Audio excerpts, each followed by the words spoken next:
Hi everyone, good day! In this video, I'll be teaching you how to fix Roblox error, teleport failed.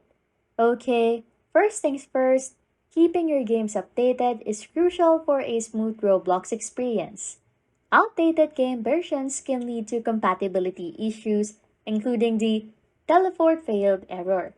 So what you want to do to fix it is to open the Roblox app and go to the My Games tab and find the game with the error and click the three-dot menu.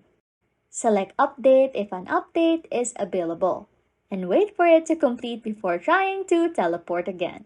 Anyways, if you like content like this, don't forget to subscribe to this channel or comment down below any tutorials you want us to make so we can help you. And that's it. You can now fix Roblox error, teleport failed. Thanks for watching and happy scrolling.